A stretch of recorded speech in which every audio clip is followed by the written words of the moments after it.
दोस्तों, स्वागत है आपका हमारे इस यूट्यूब चैनल पे। तो दोस्तों, आज के इस वीडियो में हम संज्ञा के अंतर्गत जो दूसरा हमारा संज्ञा का भेद है, जातिवाचक संज्ञा, इसको और इसके बाद जो अन्य भेद आएंगे उसको कवर करने वाले हैं। यानी कि संज्ञा का आज का हमारी सेकंड पार्ट है। इसमें हम जो है संज्ञा को कंप्लीट कर लेंगे। ठीक है दोस्तों, तो चलिए दोस्तों वीडियो को शुरू करते हैं। देखिए दोस्तों, जातिवाचक संज्ञा, ठीक है। इससे पहले हमने कल व्यक्तिवाचक संज्ञा पढ़ ली है। अगर आपने नहीं देखा है तो आप जाके उसे देख लीजिए।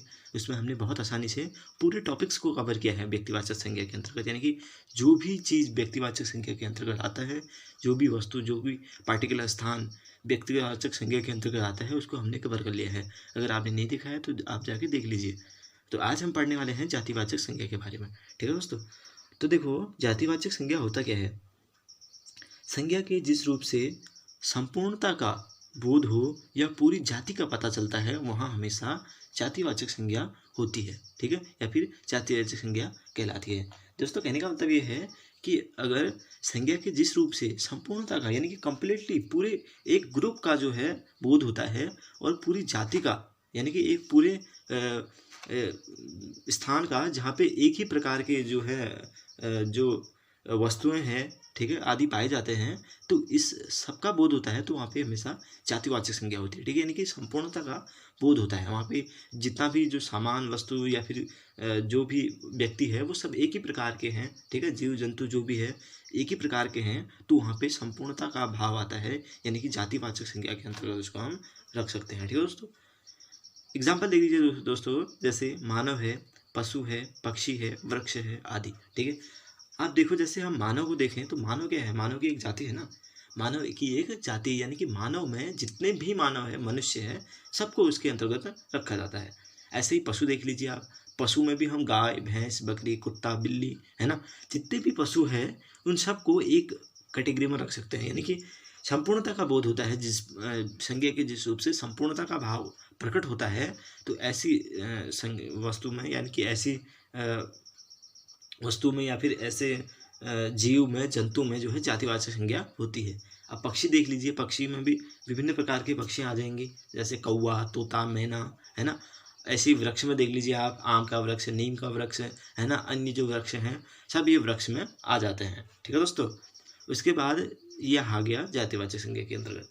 अब हम नीचे कुछ पॉइंट हैं, इनको देख लेते हैं। जैसे देखो, सभी वस्तुओं के नाम जातिवाचक संज्ञा के उदाहरण हैं। यानी कि कहने का मतलब ये है कि सभी वस्तुओं के नाम, यानी कि जैसे कुर्सियां हैं, गिलास है, लोटा है, पंखा है। अब कुर्सी का अस्तित्व एक तो है नहीं है, है ना, इसका अस्तित्व एक है, कुर्सी का नहीं है। कुर्सियां अनलिमिटेड होती है ना, यानी कि ऐसी वस्तुएं जिनका अस्तित्व बहुत अधिक होता है और वो संपूर्णता का बोध कराता है। ठीक है, उनका अस्तित्व बहुत अधिक होता है और वो संपूर्णता का, एक ही प्रकार की जाति का बोध कराता है। अब कुर्सियाँ में बहुत ही प्रकार की कुर्सियाँ आ गई, है ना, गिलास में बहुत प्रकार के गिलास आ गए, है ना, लोटा में लोटे के प्रकार आ गए, यानी कि लोटे की जाति आ गई, है ना, विभिन्न प्रकार के लोटे हैं, उनकी कैटेगरी आ गई। ऐसे ही पंखा है तो पंखों में पंखों की कैटेगरी आ गई, है ना। यानी कि ये जाति का बोध कराते हैं। ये सभी वस्तुओं के नाम जातिवाचक संज्ञा के उदाहरण है। ये पहला पॉइंट है, इसको आप याद रख लेना। यानी कि सभी वस्तुओं के नाम जो है जातिवाचक संज्ञा में रखे जाते हैं। वस्तु जैसे कुर्सियाँ, गिलास, लोटा, पंखा आदि। ठीक है, उसके बाद अगला पॉइंट क्या है, देखो, सभी पक्षियों के नाम जो है जातिवाचक संज्ञा में रखे जाते हैं। यानी कि सभी पक्षियों के नाम जातिवाचक संज्ञा है। पक्षियों के नाम भी जो है जातिवाचक संज्ञा में रखे जाते हैं, जिसको हम आगे देखते हैं। देखो दोस्तों, पक्षियों में जैसे तोता है, मोर है, कबूतर है, हंस है। अब तोते की एक जाति है, मोर की भी एक जाति है, कबूतर की भी एक जाति है और हंस की भी एक जाति है। इन पक्षियों का अस्तित्व केवल एक ही नहीं है, इनकी एक जाति है। यानी कि बहुत सारे तोते आ गए, मोर में भी बहुत सारे मोर आ गए, कबूतर में भी बहुत सारे मोर कबूतर आ गए, हंस में भी बहुत सारे कबूतर आ गए। यानी कि ऐसे पक्षी, ठीक है, ऐसे पक्षी जो संपूर्णता या फिर पूरी जाति का बोध कराते हैं, वो भी जो है जातिवाचक संज्ञा में आते हैं। यानी कि सभी पक्षियों का नाम जो है जातिवाचक संज्ञा में रखा जाता है। ये हमारा सेकंड पॉइंट था। ठीक है, उसके बाद हम अगला पॉइंट देखते हैं, जो कि है जानवर और पशुओं के नाम भी जो है जातिवाचक संज्ञा में रखे जाते हैं। जानवरों के नाम जैसे गाय है, भैंस है, बकरी है, बाघ है, शेर है, ये सभी जानवर है। और इनकी क्या होती है, गाय, भैंस, बकरी, बाघ, शेर, ये सब एक ही नहीं है, इनकी क्या होती है, जाति होती है। गाय मतलब संपूर्ण गाय, भैंस मतलब संपूर्ण भैंस, बकरी मतलब संपूर्ण बकरियां, बाघ मतलब संपूर्ण बाघ जो है, ठीक है, शेर मतलब संपूर्ण शेर, है ना। यानी कि पूरी जाति का ये बोध कराते हैं। जानवर और पशुओं के नाम भी इसी के अंतर्गत रखे जाते हैं, यानी कि जातिवाचक संख्या में आते हैं। ठीक है, उसके बाद देखो रिश्तों और संबंधों के नाम भी जो है जातिवाचक संज्ञा में ही आते हैं। जैसे रिश्ता खून का होता है और संबंध बनाया जाता है दोस्ती आदि, ये हमने ऐसे ही लिखा है, आप इसे देख लीजिए। अगला पॉइंट, प्राकृतिक आपदाओं के नाम जो है ये भी जो है जातिवाचक संज्ञा में रखे जाते हैं। जैसे भूकंप है, बाढ़ है, सूखा है, प्राकृतिक आपदाओं के नाम है भूकंप, बाढ़, सूखा, है ना, तो ये भी जो है जातिवाचक संज्ञा में रखे जाते हैं। इसके बाद फलों के नाम देख लीजिए। जैसे सेब है, केला है ना, सेब में विभिन्न प्रकार के सेब आ जाएंगे, केले में विभिन्न प्रकार के केले आ जाएंगे, है ना, तो ये फलों के नाम जो है ये भी जातिवाचक संज्ञा में रखे जाते हैं। ठीक है दोस्तों, तो हमने ये पढ़ ली जातिवाचक संज्ञा और उसके प्रकार, इनकी किन किन रूपों में जातिवाचक संज्ञा या फिर किन किन वस्तुओं में जातिवाचक संज्ञा पाया जाता है। उसके बाद हम अगला भेद देखते हैं संज्ञा के अंतर्गत, जो कि है भाववाचक संज्ञा। ठीक है, इसको पढ़ते हैं। देखो, संज्ञा के जिस रूप से व्यक्ति के या वस्तु के गुण, दोष, स्वभाव, भाव आदि का पता चलता है वहाँ भाववाचक संज्ञा होती है। यानी कि कहने का मतलब ये है कि संज्ञा के जिस रूप से क्या होता है, संपूर्णता या यानी कि पूरी भाव, गुण, दोष, भाव, स्वभाव आदि का पता चलता है, वहाँ पे भाववाचक संज्ञा होती है। जैसे ममता, दयालुता, प्रार्थना, आशीर्वाद। अब ये ममता का क्या होता है, ममता का भाव होता है ना, दयालुता का मतलब दया का भाव, प्रार्थना का मतलब प्रार्थना, आशीर्वाद का मतलब ये भी एक भाव है। ठीक, किसी को आशीर्वाद देना, किसी को शुभ आशीष देना, है ना। तो देखो, भाववाचक संज्ञा का जन्म जातिवाचक संज्ञा, सर्वनाम, क्रिया, विशेषण तथा अव्यय के योग से होता है। जैसे जातिवाचक संज्ञा से भाववाचक कैसे बनता है, इसको देख लीजिए। जैसे लड़का है, ठीक है, लड़का का क्या बनेगा, लड़का जातिवाचक है ना, लड़के में बहुत सारे लड़के आ गए, और इसका क्या बनेगा, इसका बनेगा लड़कपन, जो कि भाववाचक बन गया। ठीक है, लड़का का भाववाचक क्या बना, लड़कपन। ऐसे ही बच्चा है, बच्चा का क्या बना, बचपन। ऐसे ही मिठास, मिठाई है, मिठाई का क्या बना, मिठास।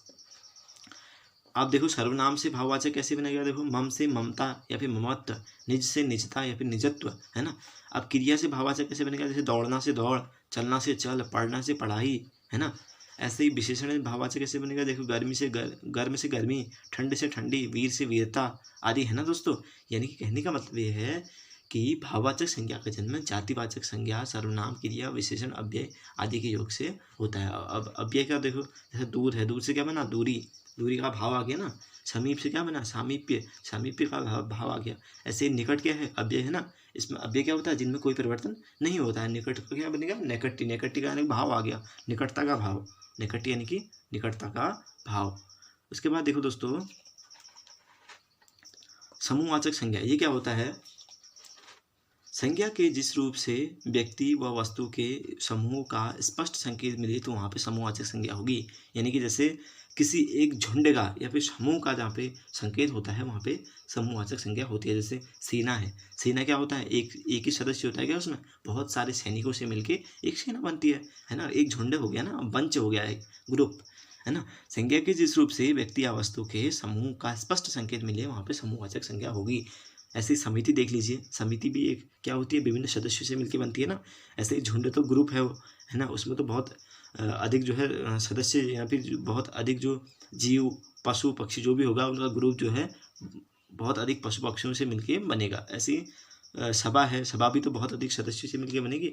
ऐसे ही दल, पार्टी है ना, दल है, पार्टी है, समारोह है, गुट है और गुच्छा है, बंच है ना। ये जो आदि शब्द हैं ये समूहवाचक संज्ञा के अंतर्गत रखे जाते हैं। यानी कि इनका मतलब ये होता है कि एक समूह का स्पष्ट जो है बोध कराते हैं। ठीक है, एक ग्रुप का बोध कराते हैं, है ना। जैसे हमने पढ़ा, सभा पढ़ा, सेना पढ़ा, ये एक ग्रुप का बोध कराते हैं। ठीक है, इसके बाद हम पढ़ते हैं आगे। दोस्तों, अगला भेद है संज्ञा के अंतर्गत द्रव्यवाचक संज्ञा। ठीक है, यानी कि संज्ञा के जिस रूप से वस्तु की माप तौल की मात्रा का पता चले तो उसे द्रव्यवाचक संज्ञा कहते हैं। ठीक है, यानी कि द्रव्यमान, ठीक है, वेट कह सकते हैं हम जिसको। ठीक है, संज्ञा के जिस रूप से वस्तु की माप तौल की मात्रा का पता चलता है, यानी कि वेट का, द्रव्य का पता चलता है, वहाँ पे द्रव्यवाचक संज्ञा होती है। जैसे 1 गज, ठीक है, 1 गज क्या है, जमीन। ठीक है, 2 दर्जन केला, द्रव्य है ना। 3 किलो 3 किलोमीटर रास्ता। ठीक है, यानी कि संज्ञा के जिस रूप से माप तौल, ठीक है, माप तौल है ना, क्या है, किलोमीटर है, लंबाई का मात्रक है ना, ऐसे दर्जन है, ऐसे गज है। ठीक है, तो ये माप तौल की जो इकाइयाँ आती है ये जो है द्रव्यवाचक संज्ञा के अंतर्गत रखी जाती है। ठीक है, अब हम नीचे पढ़ते हैं संज्ञा के प्रयोग। ठीक है, व्यक्तिवाचक से जातिवाचक संज्ञा में कैसे प्रयोग हो सकता है संज्ञा का। ठीक है, जैसे लक्ष्मी है, लक्ष्मी किसी व्यक्ति का नाम है ना, व्यक्तिवाचक संज्ञा आ गया इसमें। अब इसको हमें जाति बनानी है तो कैसे बनाएंगे, देखो, जातिवाचक संज्ञा में कन्वर्ट करना है तो कैसे करेंगे। देश की हर लड़की लक्ष्मी है। ठीक है, अब यहाँ पे लक्ष्मी है, कोई लक्ष्मी क्या है, वहाँ पे क्या थी, यहाँ पे एक व्यक्तिवाचक संज्ञा के अंतर्गत थी। अब यहाँ पे क्या आ गई, लक्ष्मी जातिवाचक संज्ञा। अब लक्ष्मी का मतलब बहुत अच्छी, नेक कह सकते हैं हम जिनको। ठीक है, तो देश की हर लड़की क्या है, लक्ष्मी, यानी कि जातिवाचक है, यानी कि नेक है, अच्छी है, उनका जाति आ गई। ठीक है ना, लक्ष्मी की जाति आ गई। ऐसी गांधी जी, अब यहाँ पे व्यक्तिवाचक है ना, गांधी जी क्या है, एक पार्टिकुलर व्यक्ति थे, है ना, उनका नाम है, व्यक्तिवाचक संज्ञा के अंतर्गत आ गया। अब इसका जातिवाचक संज्ञा कैसे बनेगा, देखो, गांधी परिवार का महत्वपूर्ण योगदान रहा। किसका रहा, गांधी परिवार का महत्वपूर्ण योगदान रहा। तो ये क्या बन गया, ये बन गया जातिवाचक संज्ञा। ठीक है, क्या बन गया ये, जातिवाचक संज्ञा। गांधी परिवार पूरी आ गई ना जातिवाचक संज्ञा के अंतर्गत, है ना। तो ऐसे देखो, जयचंद, देश को हानि जयचंदू से होती है। ठीक है, जयचंद क्या है यहाँ पे, जयचंद एक व्यक्ति का नाम है। ठीक है, अब जयचंद क्या हो सकता है, जो धूर्त लोग हैं। ठीक है, धूर्त लोग हैं, उनका नाम जो है, उनको जयचंद कहा जाता है। ठीक है, कहा गया है। तो यानी कि देश को हानि जयचंदू से होती है, यानी कि धूर्त जो लोग हैं उनसे होती है। ठीक है, यहाँ पे जयचंद धूर्त लोग कहा गया है। ठीक है, उसके बाद देखते हैं, भाववाचक संज्ञा वो द्रव्यवाचक संज्ञा का वचन कभी नहीं बदलता है, ये दोनों एक वचन में ही प्रयुक्त होते हैं। ठीक है, यानी कि वचन कभी नहीं बदलेगा, एक ही वचन में प्रयुक्त होंगे। वचन बदलने पर इनका प्रकार या संज्ञा का प्रकार भी बदल जाता है। ठीक है, अब ये हो गया कंप्लीट। ठीक है दोस्तों, तो दोस्तों हमने संज्ञा को पढ़ लिया है। कैसी लगी आपको ये वीडियो, हमें कमेंट करके बताना। साथ ही वीडियो को लाइक शेयर और चैनल को सब्सक्राइब करना। मिलते हैं आप लोगों से अगली वीडियो में, तब तक के लिए धन्यवाद।